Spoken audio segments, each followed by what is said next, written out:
What's going on, everyone, and welcome back to the channel. Today we are going to dive into the all-digital gauges that are coming for the all-new 2020 Corvette C8. I want to break down what these gauges are capable of doing, along with the different modes that they actually offer.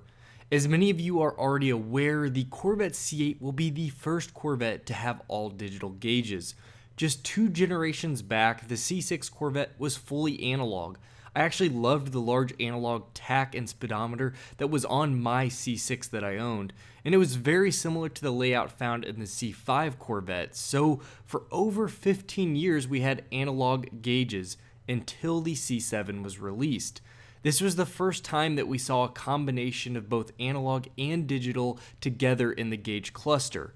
I remember the first time I drove the C7, I thought of how nicely the gauges actually looked together. 2 analog gauges on either side of the digital screen, but Chevrolet has stepped up and completely done away with the analog look. Instead, you have a beautiful 12-inch high-resolution screen that leaves you with an almost infinite amount of customization, so you won't hear any complaining from me. This also gives the 2020 Corvette a much cleaner and up-to-date look in the interior. In addition, you have a fully digital infotainment center that controls all of your navigation and audio needs. All digital is the rage right now, and even my wife's 2020 Explorer has gone completely digital in the displays where the gauges sit, and I have to say it is extremely nice to use. So let's go ahead and take a look at the digital gauges. As you can see, it really is fully digital and it looks beautiful. The layout you have depends on the driving mode that you choose. There are 5 different modes for you to choose from, and the first being Tour. This is your standard mode. It gives the driver a very balanced feel, as GM says. Tour will be your default mode when you turn on the car, and it shows up with a display of a soft blue hue with a very large tachometer, and your speed is centered. I really like the look of this because it feels really clean and displays all of the important information that you could need. It certainly is a good looking crisp screen. You can then pick on each side of the tach what you want presented. The image here shows the tire status, oil pressure, and current driving dynamics such as distance till empty and fuel economy. The next mode from there is then weather. Obviously, this is used for poor road conditions, and from what we know, it uses a similar look to the touring mode. Moving on, we then have the eco mode, which attempts to give you the very best gas mileage, and in the case you were unaware, the C8 does roll over cylinder deactivation that was on the previous C7 model. We don't have gas mileage just yet, but with the 8-speed, GM has said that the top 2 gears were built for efficiency, so that should go a long way. Also, the image that we have from the driver modes shows an MPG to the right side of 25. This may give us some insight on what to expect for normal driving MPG. I know many people feel that gas mileage is not really that important for a sports car, but honestly, if you're going to drive this car every day, that's just not true. There's a huge difference from getting 25 miles per gallon versus 15. The next option we have in modes is Sport, and with this mode it will help stiffen up the suspension and handling along with make the car sound more aggressive and alive. I feel like this is most likely going to be a very popular mode for spirited daily driving. For this mode we have a new red backdrop along with a new look to the tach. It looks a bit more aggressive with the dashes, and you have different side information screens. This one showing your electronic limited slip differential, your tire pressure, and even a performance timer. This car with PDR will make for a lot of fun. The last mode, of course, is Track, and this will sharpen the car up as much as possible and leaves every setting in the most aggressive place. I mentioned this in another video, but the C7 Corvette really shocked me with how different the modes felt. I honestly was expecting very little to no difference between the modes, yet from Eco to Track was like night and day. In addition, Track mode gets a completely new look for the tachometer, now being a bar presenting you with redline. Your G-meter as well as oil temp is proudly displayed below it. I love that the speed is displayed low, center, and not overly large, because honestly, who needs to know how fast they are going in that mode? I will say I do feel like track mode on the C7 looked a bit better.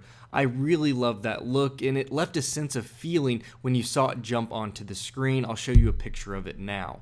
It will be interesting to see if software updates can change the looks of this down the road, and this leads us to a very new cool feature on the 2020 Corvette C8, which is the Z mode. Chevrolet decided that instead of picking from those options only, why not customize your completely own mode? This means that you can completely adjust every single setting in the car to your liking and then save it to your Z mode. Start your car up and hit the Z mode button and you are set to your perfect preferences.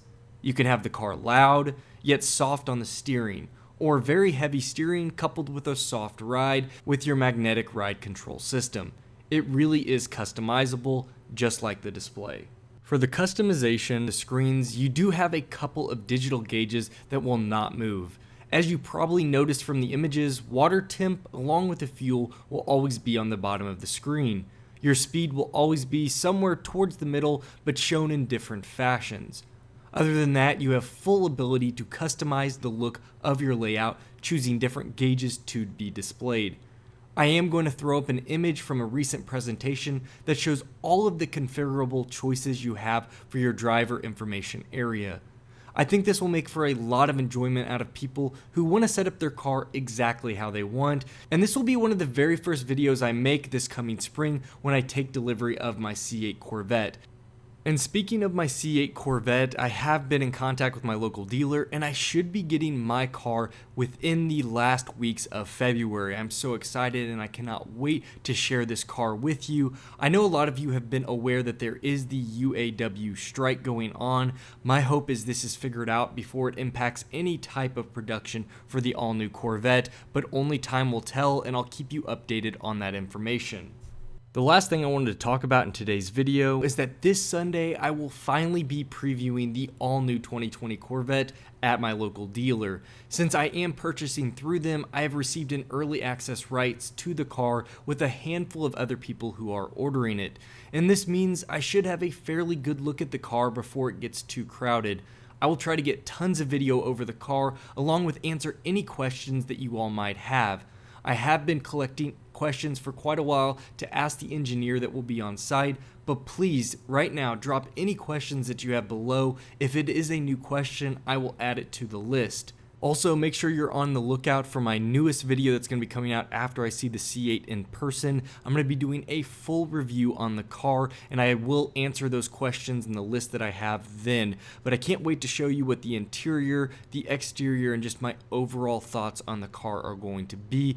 And I'm hoping it answers some of the questions I have. I don't know exactly what type of car we're going to be having, and I'm hoping it comes with the GT2 seats because I'm trying to decide between the GT1 and GT2 seats. My 3LT package automatically comes with the GT2, but if I do jump down to the 2LT, then I have to decide whether I want the GT1 or upgrade the GT2. So it's something that I've been playing around with for a while, and a lot of you subscribers are already aware, so I'm going to have a lot more clarification after this Sunday.